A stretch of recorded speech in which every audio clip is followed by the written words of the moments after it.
नमस्कार, प्रणाम। आप सबके अनंत चतुर्दशी के बहुत बहुत बधाई। भगवान अनंत के कृपा रवा सभे पर बनल रहो।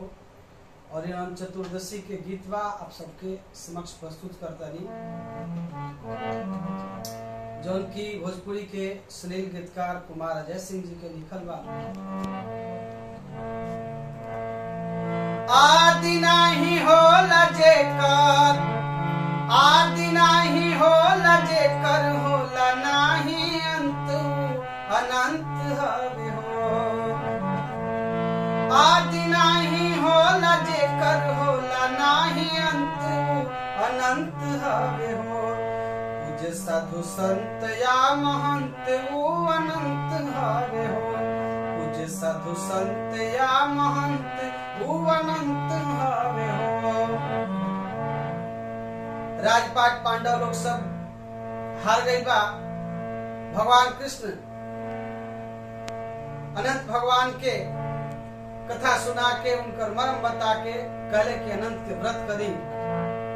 राजपाट हार गईले पांडव पांचों भाई, तब समझा के कहले कृष्ण कन्हैया, कर लोग अनंत व्रत हो, कर लोग अनंत व्रत, जाई के तुरंत अनंत हवे हो। पूज्य साधु संत या महंत, वो अनंत हवे हो।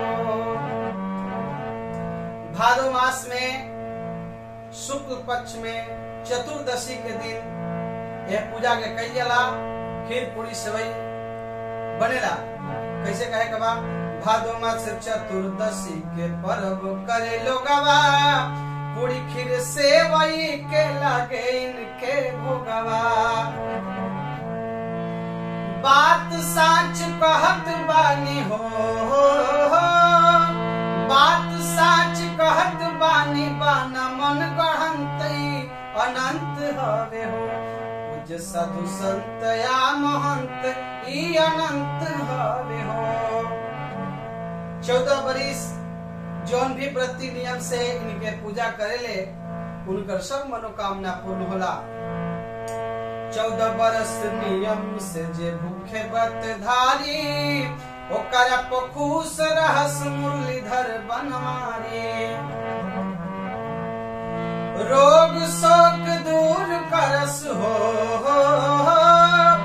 रोग शोक दूर करस, करस धनवंत अनंत हवे हो। रोग शोक दूर होला, बनेला धनवंत अनंत हवे हो। पूज्य साधु संत या महंत, वो अनंत हवे हो। और इका अरे ढूंढे लोग सिख समंदर, पावेला अनंत फल। कथा होला शंख बाजे, चढ़े पान फूल फल। हाथ जोड़ी अविनाश हो, हाथ जोड़स आज दया करी है दयावंत, अनंत हवे हो।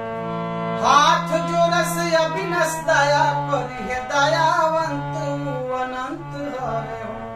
पूजस जाके जेके पूजस साधु संत या महंत, वो अनंत हवे हो। पूजस साधु संत या महंत, वो अनंत